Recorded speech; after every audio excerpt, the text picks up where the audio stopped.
And your address is? 533 Rialto. Venice, 90291. I have a picture here. In there, and the public's going to have a right to go in and see it.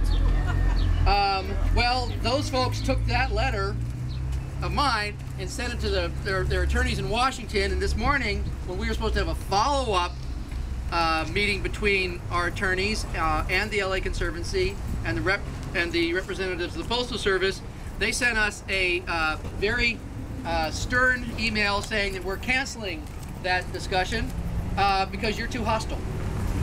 And if you're willing to send us and I'm going to cut to they basically changed what it is they said occurred at the meeting, and then they went and said, well, if you're willing to submit some kind of compromises from your earlier positions, then maybe we're willing to talk to you. Now, they were going ahead with the consultation with Adrian Fine of the Los Angeles Conservancy this morning, so we're waiting to hear from him to see whether we got any of the points that we need to protect the building and the public's access to it, to see how we're going to respond to it. But at the moment, they're acting unprofessionally, childishly, just because we're being stern about our position that we want some real serious teeth in the covenant, and the state said we won't take the covenant. We're not going to monitor it. We're not going to enforce it. We're not going to do anything because we don't have any money or budget. So we need to have someone else, to accept someone else like the City of Los Angeles, or better yet, the Los Angeles Conservancy, as the enforcer of a covenant. The covenant has to have teeth, and we're going to, continue to hold out for that. And hopefully, our elected officials, from the senators down to the congresswoman to the city councilman, will continue to press for there being teeth in the covenant, so that the building doesn't get demolished or drastically modified sometime in the future by a new owner. So I'm sorry I have to run to a meeting in Orange County. Thank you again. Jim's been marvelous. Thank you, Mark. We really appreciate your efforts on this. Recovery, some say a recession, some say a depression, but it's certainly not a time to lay off thousands or 100,000 workers, as some people would like to do. The Postal Service has historically been a place where people of all races, all nationalities can get a job and contribute a public service to this country. And to destroy it now is counterproductive. It'd be counterproductive at any time, but when we have at least 10% or more people unemployed in California, it's crazy to lay off people, to close buildings, because if buildings close and the economy goes down because people are out of work, that's going to hurt all these little businesses around here that are just hanging on by a thread. That may be the straw that broke the camel's back for some of our other Venice businesses, and we certainly don't want that to happen. We're working with our congressional representatives. Janice Hahn, the House Representatives person for this district, has been very supportive, has talked to the Postal Service, has written letters. They don't even listen to her. We're working now for our senators to intervene, and we're asking everyone to sign a letter to Senator Boxer and Senator Feinstein, asking them to save our post office, and not only that, but to create a bill in Congress that will save the post office across the country. Because it doesn't really matter if we can go in here and mail a letter if there's nobody at the other end. So we want to have a strong post office that does more than it does today. Save it. We want to save it, that's right. So please join with us and sign these letters. We even have stamps here with Abbott Kinney's picture on them. They're good for U.S. postage. And oddly enough, we can mail them right here in this building. And we want to keep it that way. We also have envelopes for the letters. We have envelopes. We got everything you need. And, you know, this kind of stuff the post office should have. They should have postcards in here for tourists to be able to come in and write a postcard, get a stamp, drop it in the mail. They don't have that because that's unfair competition with who knows what. They used to have an old copying machine where you could copy something before you mailed the original. They had to take that out because that was unfair competition. They've had these rules put on them that guarantee failure. And we want to turn that around. The Postal Service is older than the U.S. government. Benjamin Franklin was one of the founders. He was the first Postmaster General of the U.S. Post Office. And it's been invaluable ever since then. As Abe Lincoln over here can tell you, the Pony Express went across the country in his day. And ever since then, people, no matter where they live in this country, can count on getting their mail. You're not going to get UPS or Federal Express to deliver a mail 20 miles into the boondocks for 45 cents. They hire the Postal Service to do that. They hire the Postal Service, right. But without the Postal Service, it's going to cost you $5. Why is there a FedEx Dropbox for our U.S. That's because... Why would they have... The question is, why is there a FedEx? Why is there a FedEx box right here? The people who control the post office right now are not helping to make it a great and continuing institution. They're trying to tear it down. They've made an agreement with Federal Express to carry the U.S. mail. So if you mail a letter to New York, it's probably going to end up in a Federal Express airplane. That's going to take it to New York and be unloaded by postal employees and delivered. In exchange for that, Federal Express gets to put their stuff in the post office. You know, how unfair is that? Every package that goes in there is one less for the post office, and it knocks down their profits.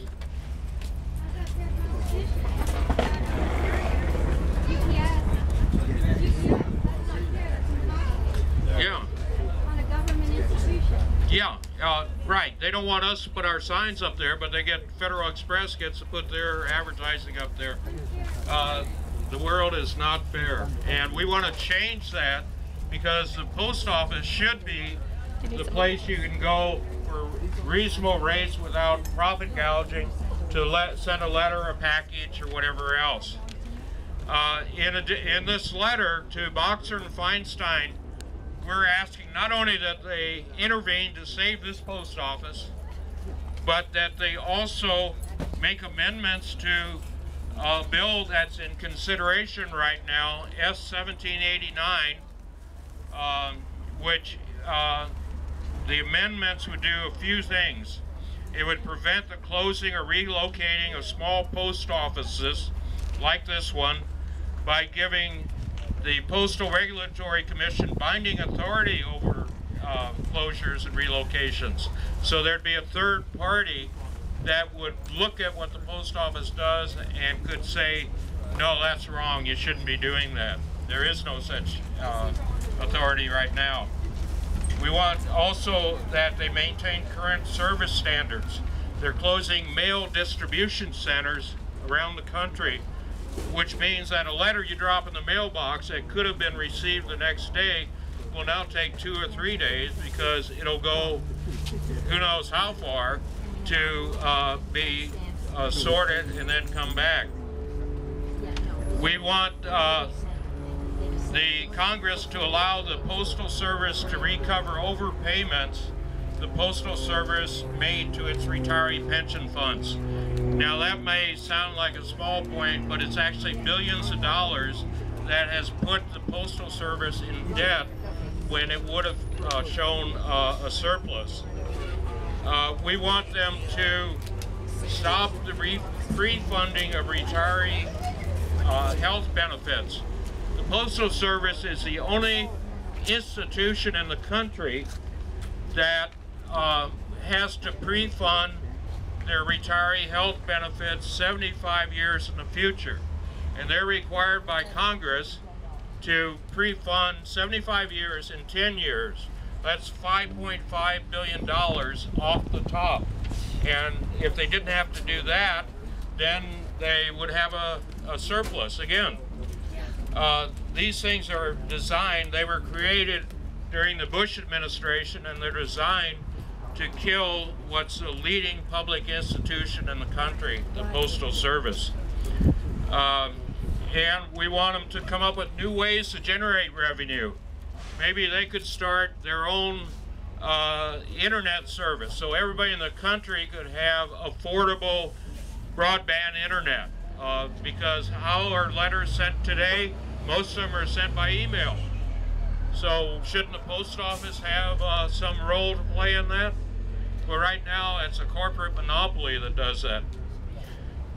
We also want to protect 6-day service. You know, they want to cut out Saturday mail delivery, and the reason they want to do that is because then they can lay off even more people.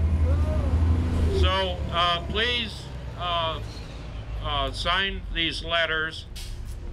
We'll help you mail them.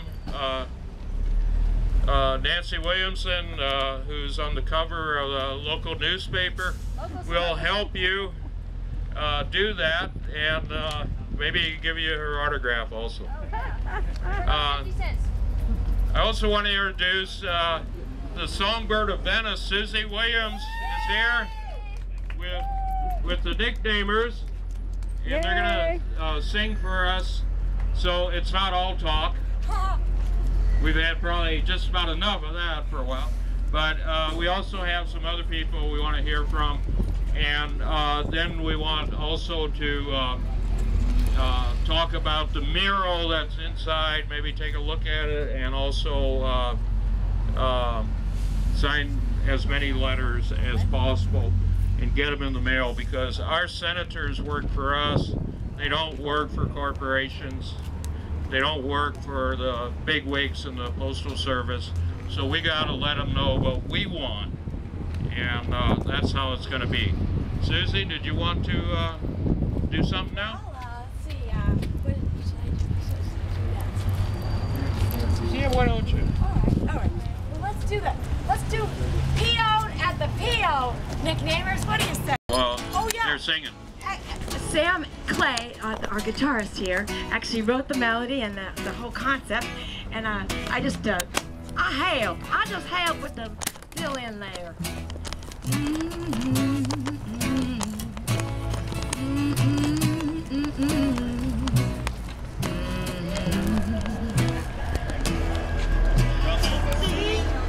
A tragedy, the Venice Post Office by the sea.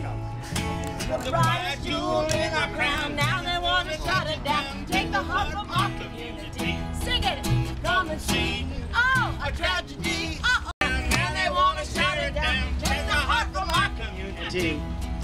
Well, folks, 1939, the Venice Post Office has been the place to meet and greet and mail.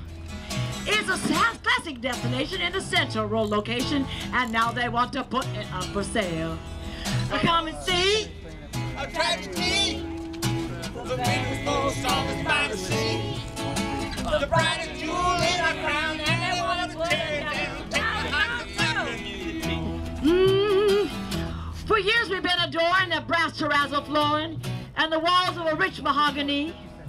And to make our blessings plural, there's that Abercrombie mural. He's our visionary deity. Come and see. A tragedy, The Venice Post Office by the sea. The brightest jewel in our crown. Now they want to shut it down. Take the heart for our community. Well, now look how this is angled. We are slowly being strangled, cutting window clerks and janitors and stamps. With no intention for success, no wonder it is such a mess, and sadly it's a common circumstance. come and see. A tragedy, the Venice Post Office by the sea. The brightest jewel in our crown, now they want to tear it down. Take the heart from our community. Let's sing it. La la la la la, la la la la la, la la la la la la.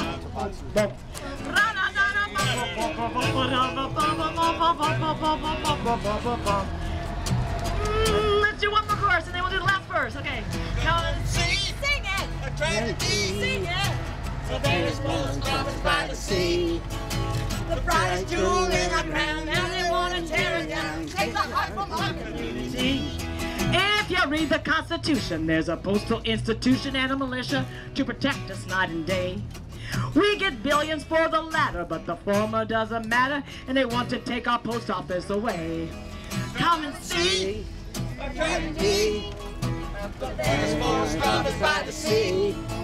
The brightest jewel in our crown. Now they want to tear it down. Take the heart from our community. One more time. Come and see. Come on. It's a tragedy. The Venice Post Office. Look at this beautiful thing. The brightest jewel in our crown. And they want to tear it down. Take the heart from our community. Come on and see. Come on and see. Oh Lordy, Lordy. It's a tragedy. It's a tragedy. Oh, come and see. Come on and see. Come on and see it. The Venice Post Office by the sea. The brightest jewel in our crown, and they want to take it down. Take the heart from our community. And we won't let them win with no, no, no, no, no, no, no.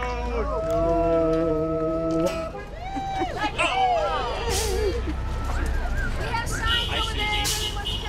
Hi, Susie. There you go. Keith. Oh, God. Hey, is that your baby? Oh, look at me, baby. Keith, you son of a gun. Oh, nice work here. Hey.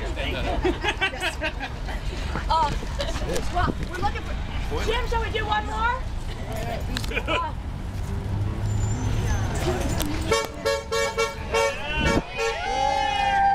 Yeah! So we're going to do a local anthem. Jim, this thing is not working. How do you get this thing to work? Is it working a little bit? Jim? Turn the switch on your mic. Oh yeah, it's on. Jim! Oh, there we go. Ah, You got it. very good. Eric's a professional. I won't say what he's a professional at, but How he makes his money on his own. okay. So we're gonna do the Venice. It's not national anthem. It's a what is it? A city anthem. City anthem. That's what it is. National. National? Okay. See from the U.S. Oh, no. Oh, that makes us all national. Okay, so this goes with the post office. It's a matching song.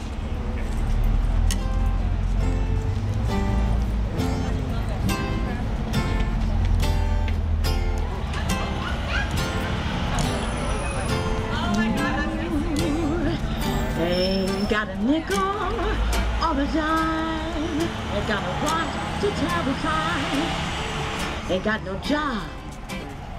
Ain't got no prospects inside. But I have no fear. I know the coast is clear.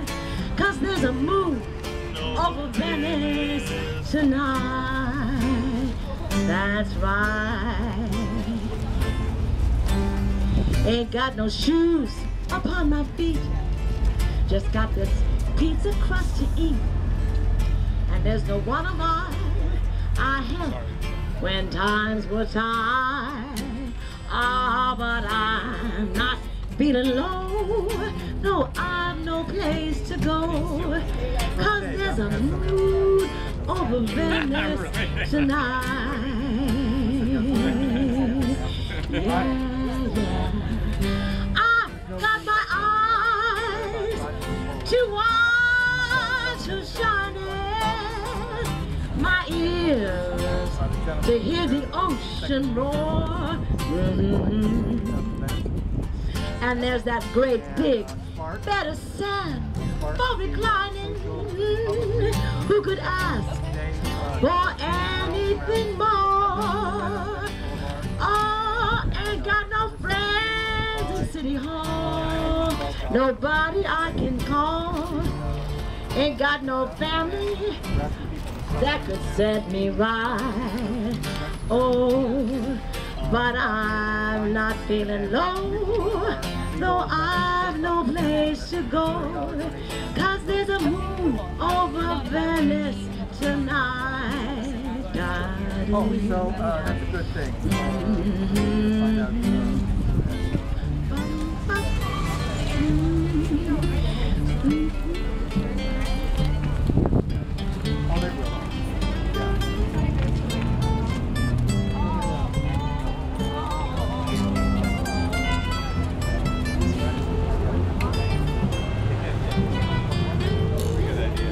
I'll check.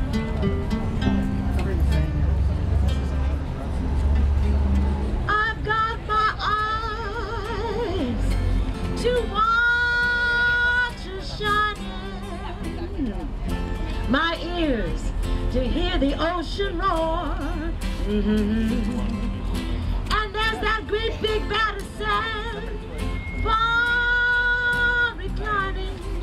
Who could ask for anything more? Ain't got a nickel or a dime, I ain't got a watch to tell the time.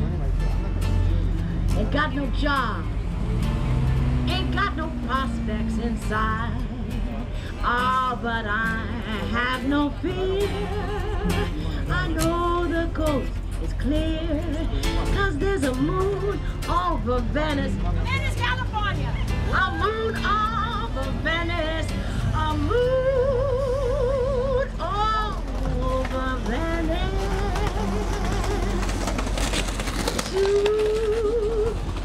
Tonight.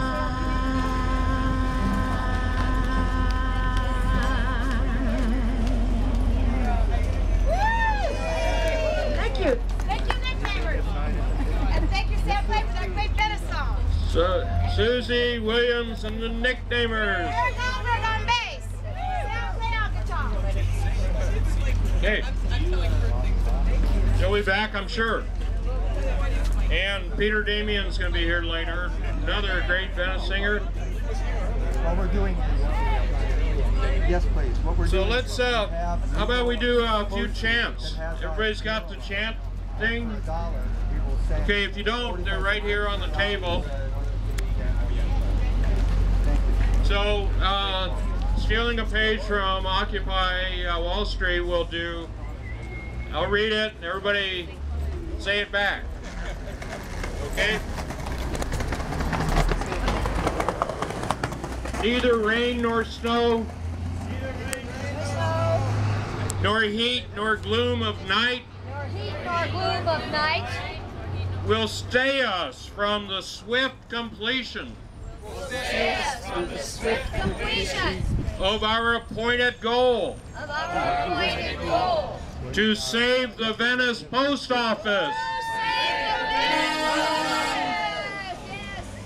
Look at that beautiful thing. Yes. Okay. How about we all do?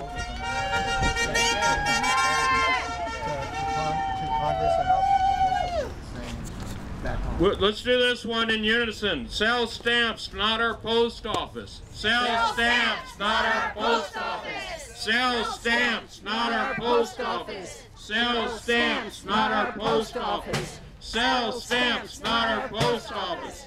Sell stamps, not our post office. Okay, here's another one like that. Oh no, we won't go. Oh no, we won't go. We're not selling our PO. We're not selling our PO. Oh no, we won't go. Oh no, we won't go.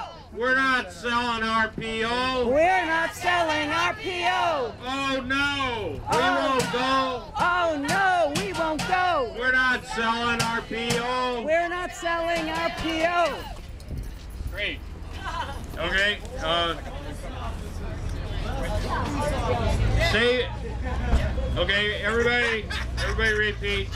Save our mural. It's the story of Venice. Story of Venice. Save our post office. Save our post office. Don't sell this building. Don't sell this building. Hey. Yay! Okay, now that everybody's sufficiently warmed up, I want to introduce another very important member of our coalition, Jet Palker from the Venice Neighborhood Council. Yay! You have an email list that people can... Thank you, Jim, and thank you for all of your incredibly hard work. Most of it is unheralded, but fortunately you have a moment to shine here and at our other rallies, and you're doing so much to make this happen. This coalition of Venetians who disagree about most things except for this, to save our post office. This is the only and the most uniting issue in Venice in memory, and there's a reason for that, because the government has a mandate to provide us all with what we need to make decisions. It's called information. It's about access. If we lose this post office, if we lose the Santa Monica post office, which is in danger just as we are now, and we're talking to them right now, we'll be having coffee this weekend and helping show them how we've done our strategy, and we will be also getting together with them to see if they can help influence Henry Waxman, whom we cannot because he doesn't represent us, but he does represent Santa Monica. He will be a big help if we can get him on our side. He is still saying that post offices need to be closed. Of course, he's wrong.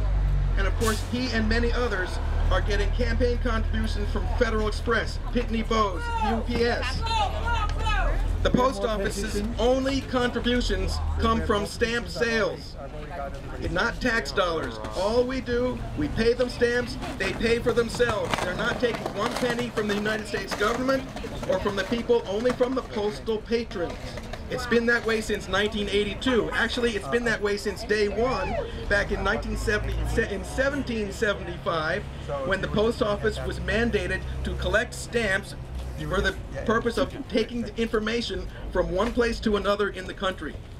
The post office is supposed to make sure that information is accessible to all Americans, no matter where we live, no matter how much or how little money we have. It's called universal access. What has been happening for the last 40 years is that there are interests that have been trying to take that away. Back in the Johnson administration, there are some people who eyed the post office and said, this is a wonderful, wonderful business. But it's a non-profit business. There's no profit in this. What can we do with this? Come 1970, when the postal workers were doing so poorly in terms of their salaries and found that Congress decided to issue them a 4% raise, when some of them in New York were actually qualifying for welfare, their salaries were so low, Congress gave them a 4% raise, at the same time giving themselves a 45% raise. This precipitated a postal strike. It was a wildcat strike. It wasn't allowed by anybody, but city by city, post office by post office, the postal workers across the nation struck for better wages, collective bargaining. What happened at that point was that Congress decided that they would get together and give them a little break. They gave them collective bargaining and began the process with the Postal Reorganization Act of 1970. They began the process of separating the Postal Service from the U.S. government. They started privatizing the institution. 12 years later, in 1982, they changed the definition of postal stamps to postal products. It's no longer a tax associated with taxes anymore as a result of that. Since that time, the post office has been fiscally disconnected from the U.S. government.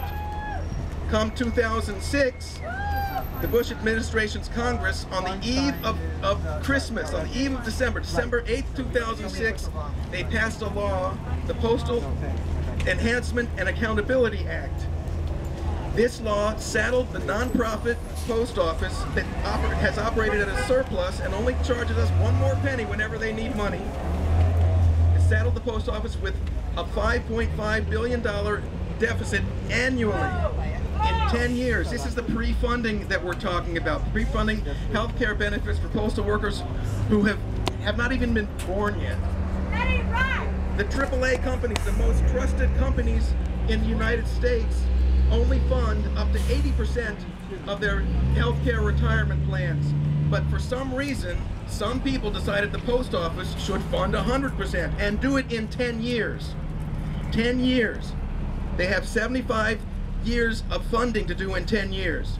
There's a bill before Congress right now, S 1789. And this bill will enable Congress to limit the liability of this law, this 2006 law. Instead of 10 years, it's going to be 40 years. But what they should be doing is refunding that money, which is $44 billion now, and refunding the balance of what is about $80 billion that the government, the U.S. Treasury, remember, that is not connected with the post office.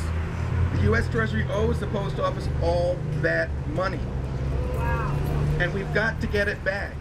There's no reason to close any post office. It runs at a surplus, That's right. and it just does not need to close. We have trouble in Venice, we have trouble in Santa Monica, we have 13 other post offices, actually 14 other post offices in California that are in trouble. We have some post offices that have been closed. We have some that have been reopened. And that's exactly what we want to prevent here, because we don't want it to close at all. The USPS is hell-bent on moving the post office to a place where it doesn't need to be. The Postal Service is hell-bent on dismantling itself because it's got too many pressures from above. We can't get full campaign finance reform this year. We won't have that next year. But if we work hard, if we work this week and next to talk to Congress and talk to our legislators at home, we can save our post office. And that's what I'd like you to do, is come over here and sign these if you haven't signed them already. We're going to be sending them out. We're going to be soliciting more signatures for all the help you can give us. And if you have email addresses, give us your email addresses and we will help disseminate the information to you so you can write more. I'm going to take a look at my piece of paper right now and talk to just a little bit about the bill that's in front of Congress right now and the bills that should be in front of Congress right now. 1789 does a couple of things. It slows down the destruction of the post office and says in 2 years we can start closing more. We can start closing down Saturday delivery so that delivery is only 5 days a week. People all over the United States depend on 6-day delivery because many of them receive medicines, many of them are rural, and we can't afford to close down all those post offices. Again, that's about the universal service obligation. The bill that should be before Congress right now is H.R. 3591 and S. 1853. What we should be doing is getting 1789 as close as possible to those, or simply telling our legislators to reject 1789. As I said, the post office operates as a surplus. The Postal Regulatory Commission needs binding authority, so it can say, Postal Service, you need to go out into your community, find out what your people say, and if they say it's too much trouble to close your post office, we tell you not to close it. The Postal Regulatory Commission does not currently have that power, and it must have that power. It's incredible when you read some of the briefs, and we have one too because we're suing in D.C. Circuit Court to stop this closure. We want to maintain current service standards, which means 1-2-day delivery best effort, not 2, 3, 4, or 5-day. We don't want to slow down delivery of the U.S. mail. That will destroy the post office. We want to be able to recover those prior overpayments. Again, $80 billion that the post office owns. It's their money. We want to enable the Postal Service to innovate, considering other services such as notary, licensing, working with state and local agencies, and perhaps reviving postal banks. In the time between 1911 and I believe 1957, there were something called postal banks that allowed people who didn't have a lot of money to save money in the post office. They took it away when they finally got enough regulation on commercial banks so that commercial banks could do the job. Let's fast forward a moment to 2007. What happened with commercial bankers in 2007? Bailout. It was the bailout. We paid them to cheat us. Yep. That's exactly what happened. And we've got to stop that kind of stuff. It's just that simple. Yes, please. I don't think we're going to see postal banks in the near future, but there are many things the post office can do that it's restricted from doing right now because little pieces of legislation, for example, secure digital delivery of mail. It's doable. We can do it. You can send mail without spam. You don't have to worry about your account being hacked. The Postal Service can do that today, but they're not allowed to. The last important point is retaining that 6-day delivery, which I mentioned before, because that will also help maintain service standards. We must work as hard as we can to save our post office. It is the one institution that the internet cannot compare with, because the post office must deliver information to all Americans. 40% of Americans do not have broadband. 20% of Americans do not have any internet at all. That's fine. That's why we need the post office. So keep working hard, and thank you. Thank you very much. Thank you, Jed Palker, Venice Neighborhood Council. Not only that, Jed, but the internet has really helped the post office. Every package that comes from Amazon Con or any other place where you buy something that's bigger than a letter on the internet is shipped by the post office.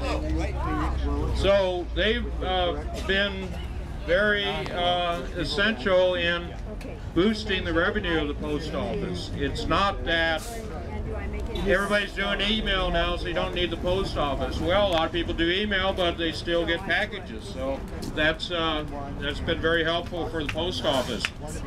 I want to ask, did everybody pay their taxes? You know, today's the last day. Don't everybody leave at once? All right, if you paid your taxes, why are we in danger of losing this public building? Doesn't make sense.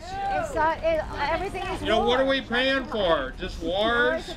Can't we have a public service that does some good for everybody in Venice and in the country? Well, that's one reason why we want to be here tax day. Cut the military budget 5%. 5%. Okay, but don't stop there. Let's spend that money for social needs. Yeah. We got people sleeping in the street in this country. That's not right. We got people being foreclosed on their houses. We got people being evicted. We're losing our public services. It's not right that all the money goes to the military and not to public needs.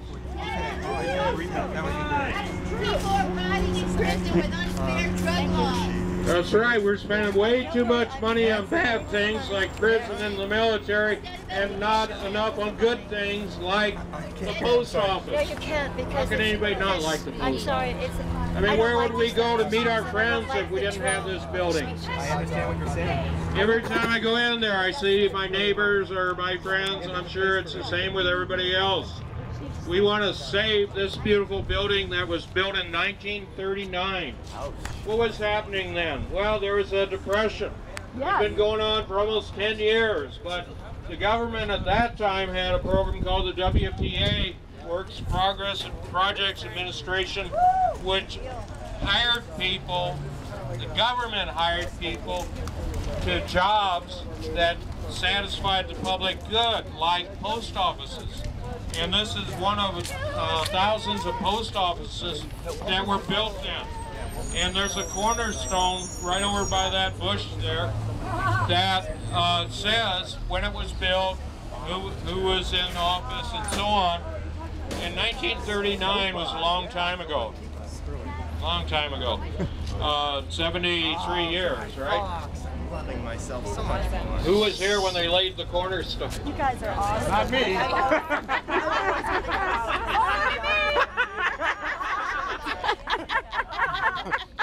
Good for you. We've had generations of Venetians who have counted on this building and taken it for granted that you can use it for mailing letters up until the 70s. You could even have a bank account here. a postal account where you would not have exorbitant charges, but you could have a savings account. And many, many millions of people took advantage of that over the years. And then they cut that out because the banks complained. Oh, the banks complained. The banks complained. So, and then in 1941, Edward Beaverman, who was one of the top artists of that time, was hired. He was commissioned by the U.S. government to paint the mural inside the story of Venice.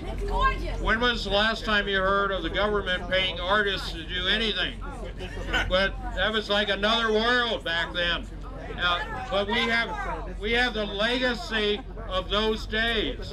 You know, it's fading fast everywhere you look, but we still have these beautiful legacies of murals like this one. He wasn't the only one, but I think this is one of the best ones because you can take your kids in there and they can learn about Venice while you're waiting in line.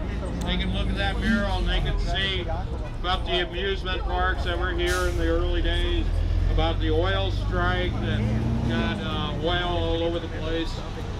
They can see what Abbott Kinney looked like, who built this town in the first place, and they want to take that away from us. We have reproductions of various sizes. Oh yeah. We have beautiful reproductions of the center part of the mural. The small ones are $5, the larger ones are $10. Really cheap. Not. So Yeah. anything you can give would be appreciated.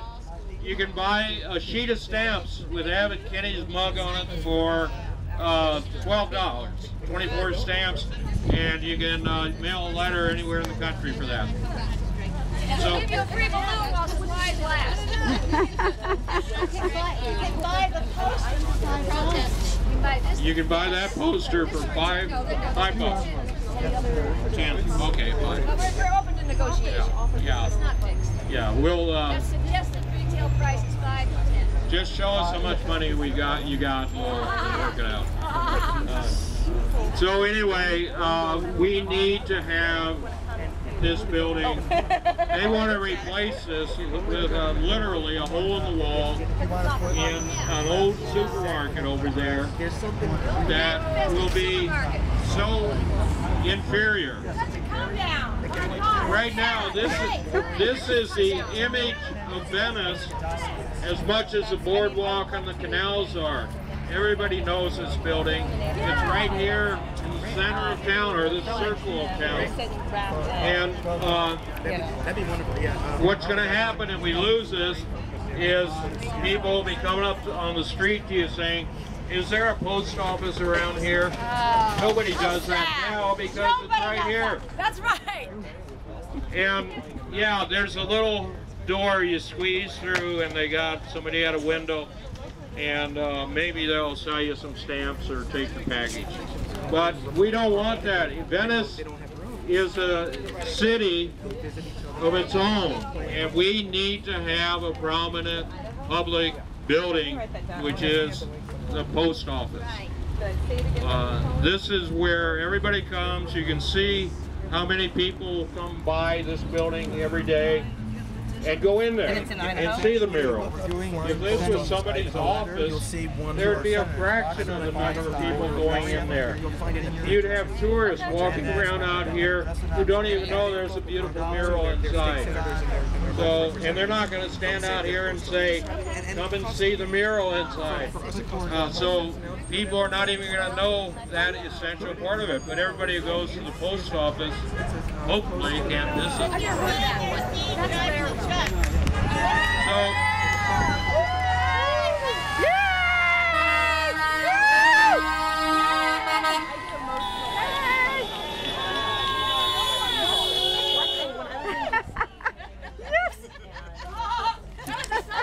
everybody knows everybody in Venice. I'm sure half the people here know Dean, who was driving that truck. And we want to keep him working. He's too young to be put out on the street. So next we're gonna have guess who? Susie Williams singing about hard times. Oh, great. Modern times. Same thing. Okay. Susie Williams and the Nicknamers. Thank you, Jim. Isn't he good at speaking? Yes, he is. Boy. And What's your full name? What's your full name? People were asking me, what's your full name? Jed. No. Pauker. Like ow. Jed Pauker? Jed Pauker. yeah, that was Jed Like, Pauker. ow. Jen Palmer. Terribly Nice to see wonderfully you, Sue. informed. Terribly in a good way. This song kind of applies to what Jim was talking about, and in fact he wrote the lyrics to this, and the Nicknamers are doing have put this to music, and so the song's called Modern Times, and it goes a little something like this.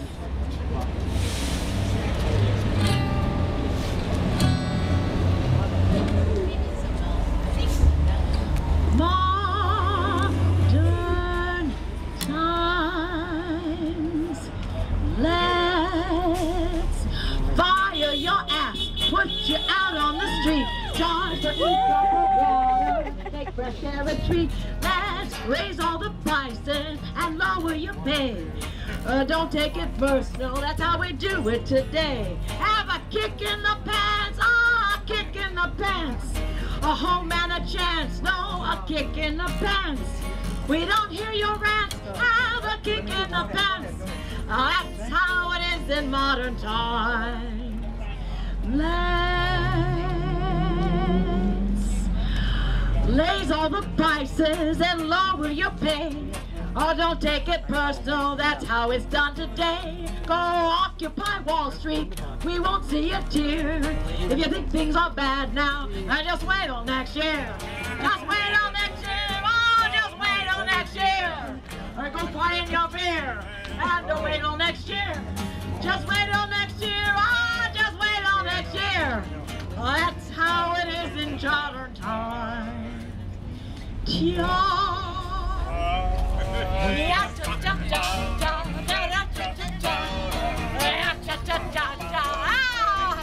Hello, modern America, modern times.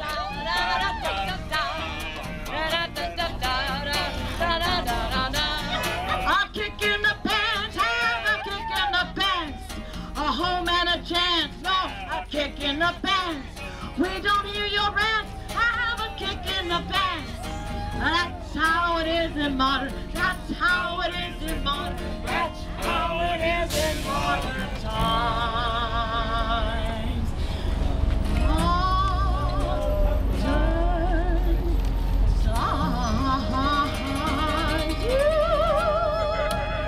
Woo! Bravo!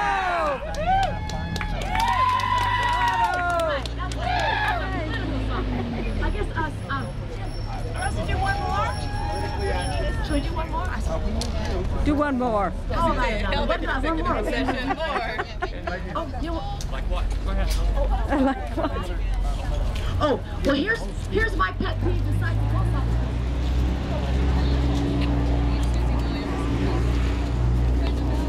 Oh, yeah, I love that one. Wow. Well, see, now let's look at this central location. Well, we've just gone out. Oh, there we went. Okay. So, this is like my pet peeve. This was about hydraulic fracturing. And, you know, hydraulic fracturing is something that really was bothering me because my sister is in upstate New York, and oh my gosh, you know, they're gonna, you gotta worry about the water quality and the air quality and everything when you have fracking, aka hydraulic fracturing. And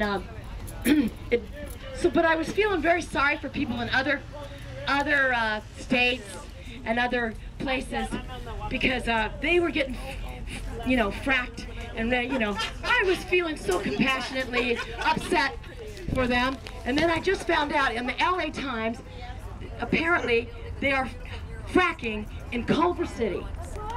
Fracking in Culver City. So of course I had to have a big cry about it. And anyway, here is my song about fracking.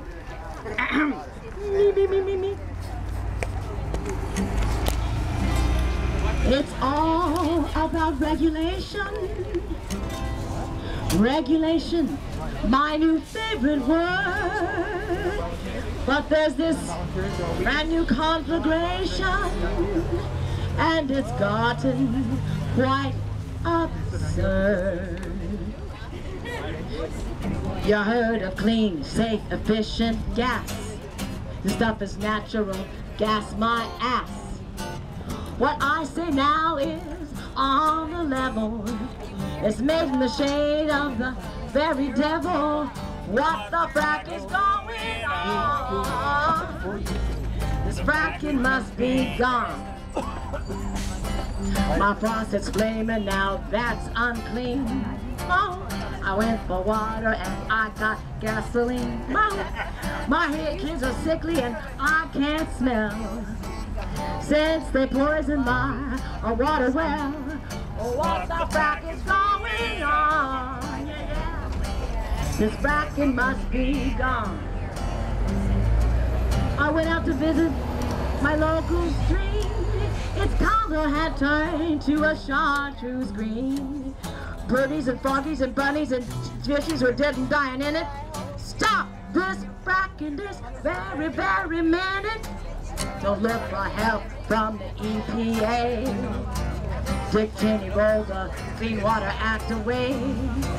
And each fracking takes several million gallons. We gotta loose the eagles, choking talons. What the frack is going on? This fracking must be gone. Ouch! What the frack is going on? This fracking must be one more time, yeah! What the frack is going on? We gotta stop this hydraulic fracturing because it's going to poison our water and we won't be able to drink anything and it'll be really bad and everything will be really much more hard to live every single day. Yeah.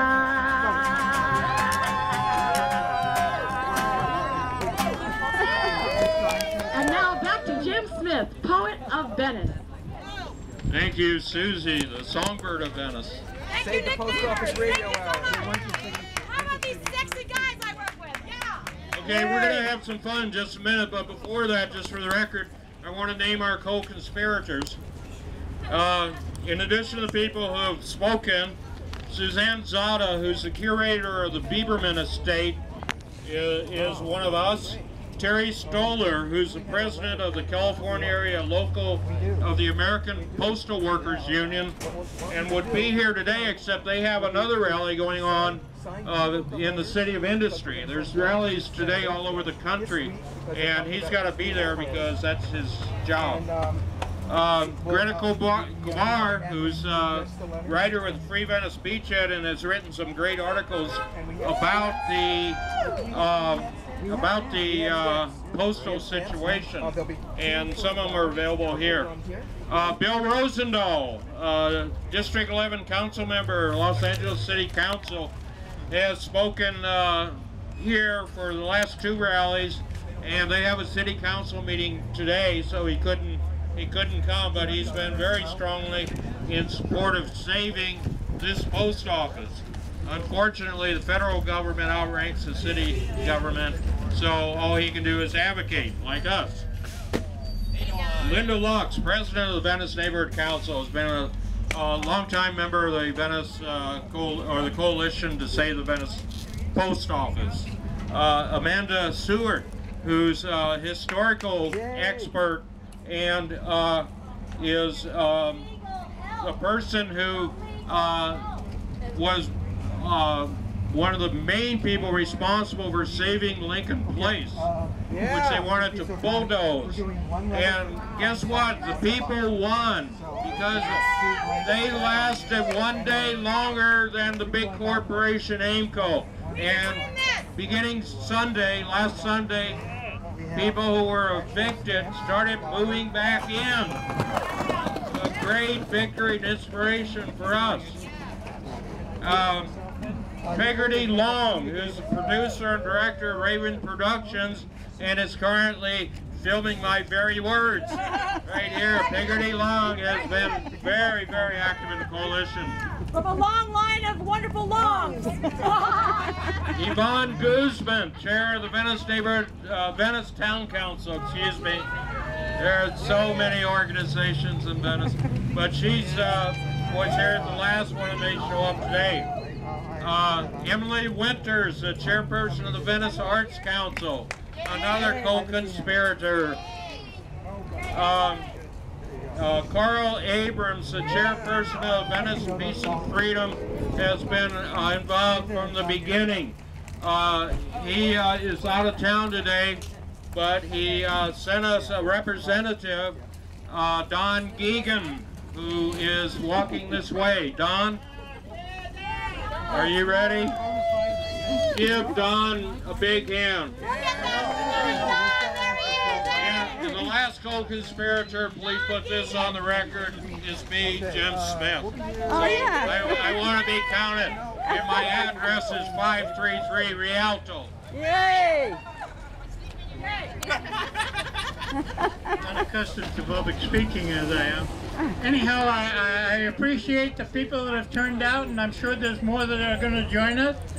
As you know, the Peace and Freedom Party was started here in Venice by John Hay in 1968, the same year that the Beachhead was started. And both things have endured through the years. And it welcomes my heart that the people of Venice have come out to support the very essence of this city, which is this circle and this post office. This is the heart of Venice. It needs to be kept where it is. It doesn't need to be sold. The federal government has been, I will say, hoodwinking the public by saying that they need to get rid of public property and sell it so in order they could reduce the debt. That's entirely untrue. The post office is a self-sustaining entity. It sells stamps, and that's how it supports itself. If you have read The Beachhead, our own Greta Kobar wrote probably one of the most insightful articles about why the post office doesn't need to be sold, and this is just a ruse in the public. So I'm glad to be part of it, and I'm glad Jim gathered the people here, and more are sure are going to come. But we need to save this post office. It's important to us. It's important as not only a historic monument, but to the people of Venice as a whole. So thank you very much, and thank you for coming. Thank you, Don. Thank you, Don Geegan. Okay, I want you to listen to me for a minute. Not like before, but listen this time. We have been collecting letters to mail to the senators, but we need your help in getting them mailed. So I want everyone to come forward who's willing to help us and take a letter and take it inside. Make sure it gets in the slot by the windows and is mailed. Okay? And everybody gets a letter so they can participate in this great event. And while you're inside, take a look at that beautiful mural. Keep your head up, your eyes open. Okay, please, we need more people. Mark, are you coming? Get more coverage that way. Really, it's not my cup of tea. Take them in now. Yes. Bless you. Okay, come on, Don, you want a letter? Mary? Ronald? It'll only take a moment. Oh, you take it inside? Yeah. Mail it inside. You're gonna mail it. Yeah. Mail Please it right take a in. letter. Actually, you might want to shoot that as it goes. Take a letter. Take a letter. Take a letter. Take a letter. Sir? After we do this. Okay, everybody take a letter. Yeah, there's a ramp. Abe Lincoln is going in to mail a letter. Look at this. Okay. Okay, Mr. Policeman, please let them mail their letter. Okay, take your sign down. Okay. Any more letters? We need more letters.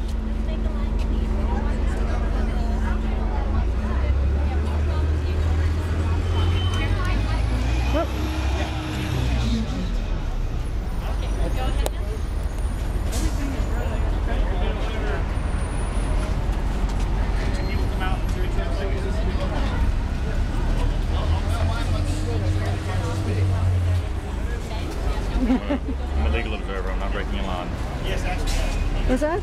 I'm a legal observer. I'm not breaking a law.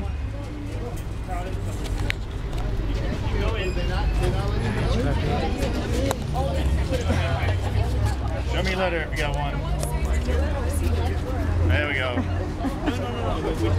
Perfect, perfect. Hold on, just one second. You can mail the letter in here if you don't. I'd rather go. Okay, no, not a problem.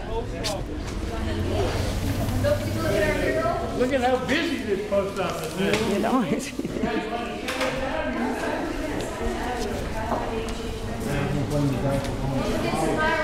Where do you put it?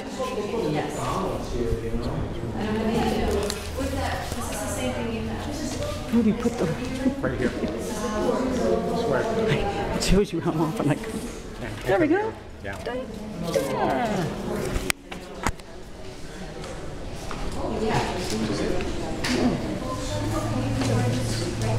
Nope. You just take a shot.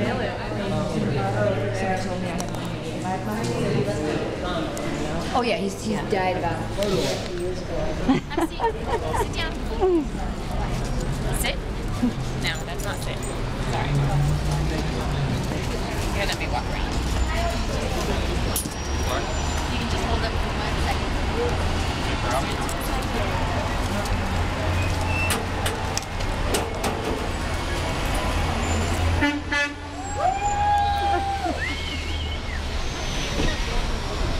What's your name, son? Crosby, you're just wonderful. You don't tell someone you describe this. Certainly.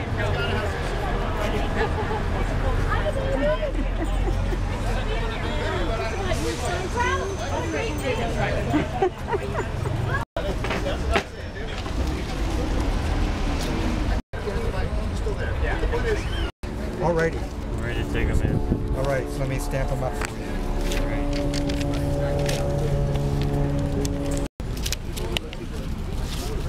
Uh-oh. Don't give me a ticket. Don't give me a ticket. Go run to your car. Run to your car.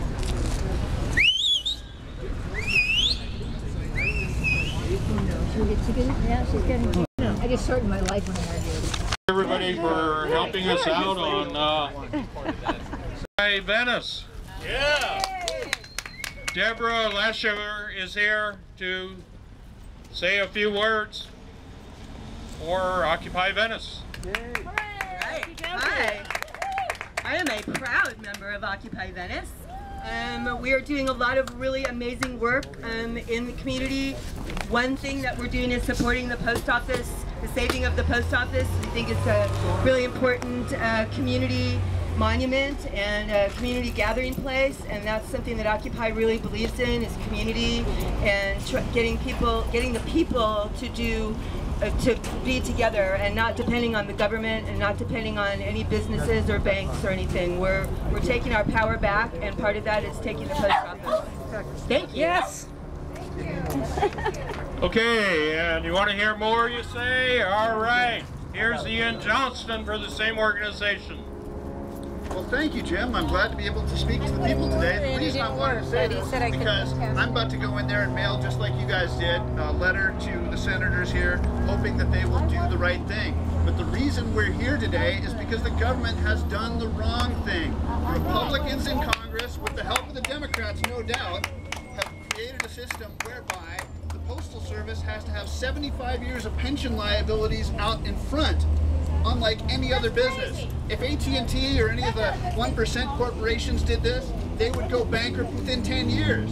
But the bottom line is that was the intention. And why do they hate the post office? Well, you know, some of you might think that saving the post office here in Venice is rich people's problems or white people's problems, but it's not, because it gives access to people of color in the community. But not only that, to the Republicans in Congress, the post office represents a unionized workforce with people of color where they can have some upward mobility. And that is exactly what the 1% hate most. The white shadow, the whole group. They're there, and they do not like it. And so they use things like the Koch brothers and ALEC and all these other organizations to create unreasonable demands on the Postal Service's operating budget, which cause the problems that bring us out here today. And I would like to take a moment to thank the members of the law enforcement community who came out to show their support for saving the post office. Thank you so much, guys. Good to see you over there. Like LA I got over here is to read the paper. It's wonderful. Thank you so much. Thank you, Ian. If you haven't signed a letter to your senators yet, please do so. If you have signed a letter, take some letters with you for your neighbors and friends. There's no upper limit on how many letters we can mail to the senators, so don't be concerned about that.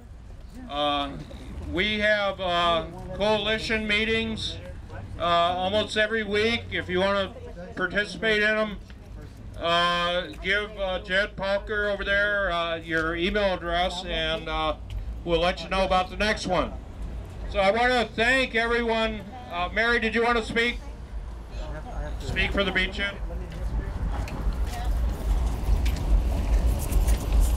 I was going to tell everybody to go look for Mary, but here she is. There's Mary. This is Mary Getline from the Free Venice Beachhead. Yay! Okay, when they can come and tell us that our walkways are not the walkways anymore, they're the state park. When they can come and tell us we don't need a post office, they can tell us which way we can drive on our roads up and down. They're going to build a 200-foot Ferris wheel that has a potential of falling over, but they're going to put it in anyway because they're going to make a lot of money. It's $15 a ride. This is not fair for us. We didn't get one vote on any of these changes, and I'm not happy. Is anybody here happy? I'm unhappy with the city government, so we need to succeed one more time. I mean, nobody understands Venice but Venetians. You know, the outsiders, they don't really get it. They want to change it over to something else that it's not.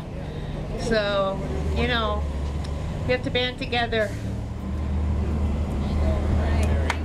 Thank you, Mary.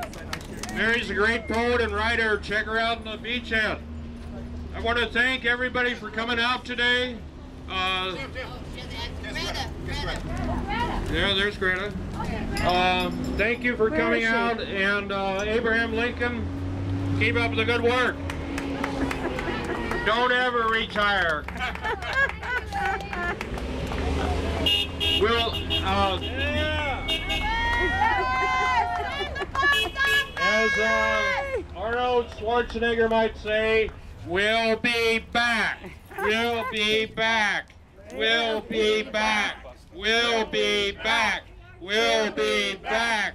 Thank you, thank you, thank you. Thank you, Jim.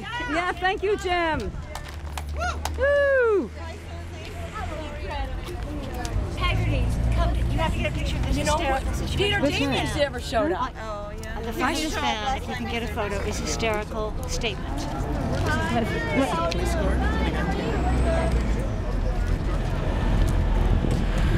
saw this. Oh, what's this? This van of the Postal Service, and it got a meter-maid ticket. And this is exactly our taxes at work, right? This is exactly it. It should be a poster. Well, they won't have to pay it. No, I know, but still, it shows the total ridiculousness of squander and squalor. Yes.